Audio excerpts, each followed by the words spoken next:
ずんだもんと猫のパソコンにお掃除編。皆さんこんにちは。ずんだもんなのだ。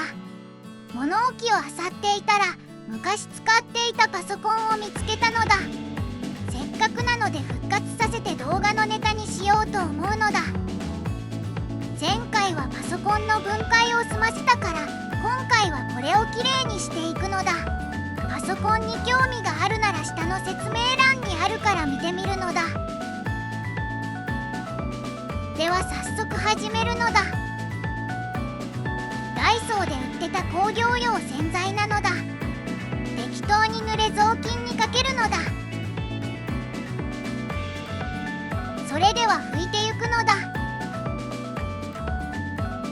洗剤を塗りながら汚れを拭き取るのだ。ゴシゴシっと。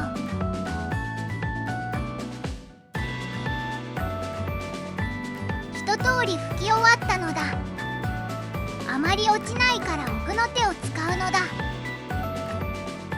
キッチンマジックリンなのだ。コンロ周りの頑固な油汚れに効くのだ。適当に吹きつけて雑巾で塗り広げるのだ。泡が黄色くなってきたのだ。汚れが落ちてる証拠なのだ。この洗剤はアルカリ性だから手の表面がヌルヌルするのだ。使うときはゴム手袋が必要なのだ。良い子のみんなは真似しないようになのだ。吹きつけて拭き取ってを何回か繰り返すのだ。溶かせる汚れはだいたい落ちたのだ。剥がれかかっているネームプレートを外しておくのだ。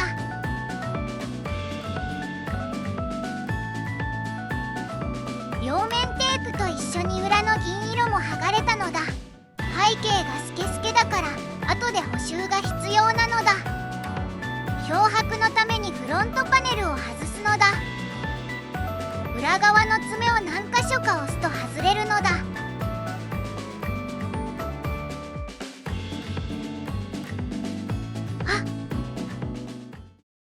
それではフロントパネルの漂白のために移動するのだ。到着したのだ。浴槽にお湯をためるのだ。パネルが上まで浸かるまでためるのだ。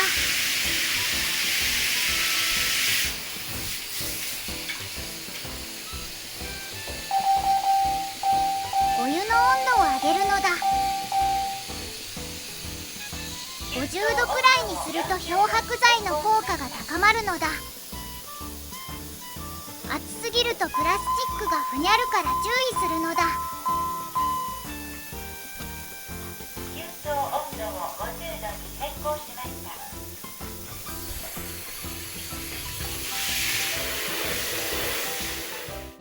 漂白剤なのだ。近所のドラッグストアで売ってた酸素系漂白剤なのだ。酸素系漂白剤には液体タイプと粉末タイプの2種類があるのだ。こちらは粉末タイプなのだ。成分は過炭酸ナトリウムなのだ。黄ばみの種類によっては落ちにくいけど過酸化水素水の液体タイプと違って長期間日光に当てる必要がないのだ。それでは投入していくのだ。容器に書いてある使い方を見てお湯の量に合わせて投入するのだ。ずんだもんは多めに入れるのだ。ちなみにこれも手の表面が溶けるから両手袋なのだ。入れ終わったらしばらく放置するのだ。部屋に戻るのだ。戻ってきたのだ。漂白の合間にフレームの錆を落とすのだ。マルチタスクなのだ。これはダイソーで売ってた研磨シートなのだ。スコッチなんとか的なやつなのだ。ゴシゴシこすって錆を落とすのだ。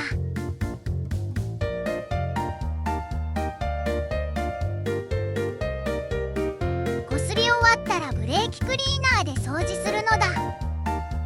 粉と油分を洗い流して拭き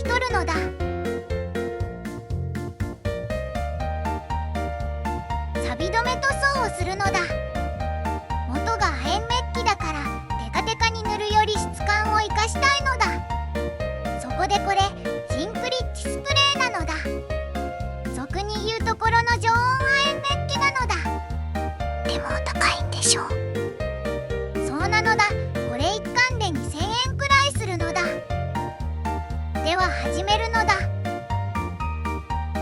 垂れないように少しずつ吹きつけるのがポイントなのだ。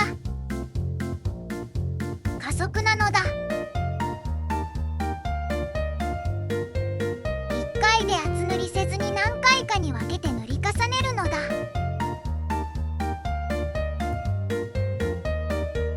最初は黒っぽいけど乾いてくると白っぽくなるのだ。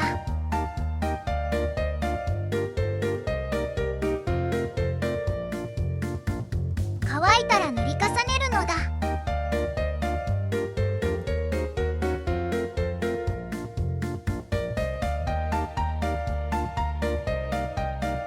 つけてるところがなくなったら完成なのだ。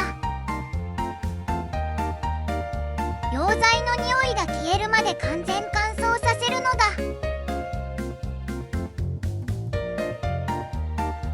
注意だ、粉だらけになったのだ。まあ意図的に吹いたとこ以外は定着しないから拭き取れば取れるのだ。ちなみに次の日見たら部屋中に粉が降り積もっていたのだ。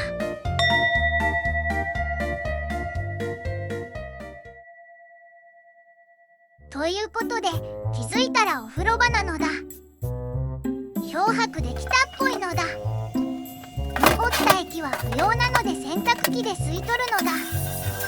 洗濯機もきれいになって一石二鳥なのだ。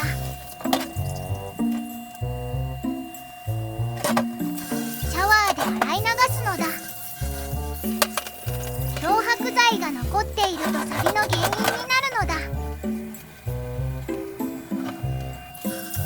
念入りに洗い流すのだ。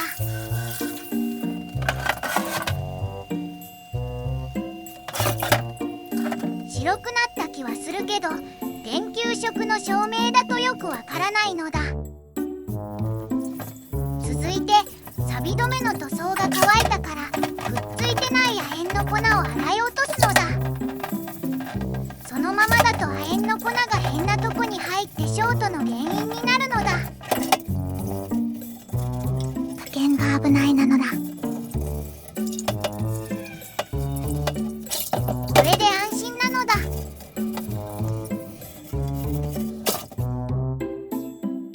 再び戻ってきたのだ。ところでこれなんだけど明るいところで見るとやっぱりクリーム色なのだ。ということでお腹の部分だけ取り外しておい漂白するのだ。丸ごと漬け込んだ意味？私にもわからん。今度は液体タイプの酸素系漂白剤を使うのだ。酸性の過酸化水素水だから粉末タイプでは落ちない難燃剤による黄ばみにも効くのだ。ちなみにダイソーで100円だったのだ。ただし液体タイプには一つ難点があって太陽に当てないと機能しないし、しかも日にちがかかるのだ。そこで秘密兵器の登場なのだ。じゃじゃーん、紫外線ライト。これで室内でも夜でも漂白可能なのだ。年中無休のブラック労働なのだ。ブラックライトだけにそのままでは浮き上がるから重りが必要なのだ。光を遮らない透明のものが良いのだ。そして出来上がったものがこちらになります。2日くらい放置したら白くなったのだ。やりすぎるとプラスチックが脆くなるから要注意なのだ。続いて裏の剥がれたネームプレートを補修するのだ。まずは表面をテープでマスキングするのだ。テープが浮いてると入り込むからしっかり押さえるのだ。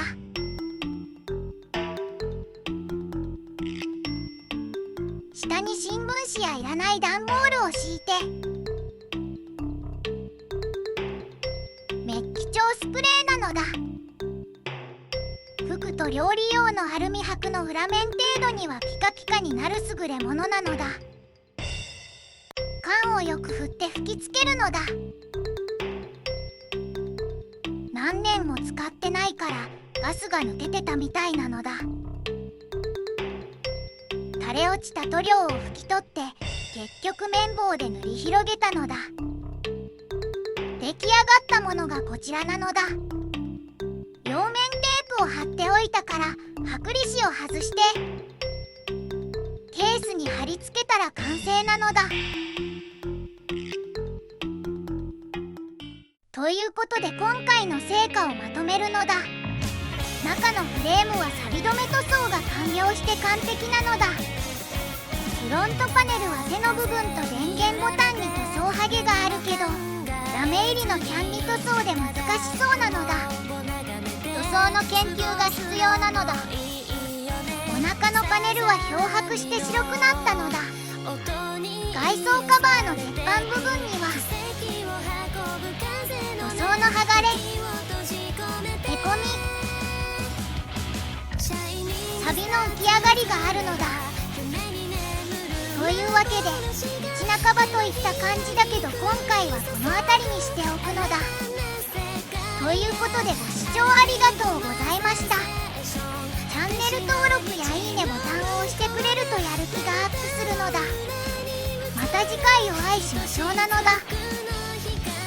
ところで紫外線ライトは基板を自作するのに使っていたものなのだ。割と失敗が多くてその度に数百円の生基板がゴミになるのだ。最近は基板作成サービスが充実していて最短数日で綺麗な完成品が届くのだ。なので急ぎの試作品以外の自作はやめたのだ。まあ関係ない話なんだけどね。基板屋のあれって工作系動画でよく目にするなと思うずんだもんであった。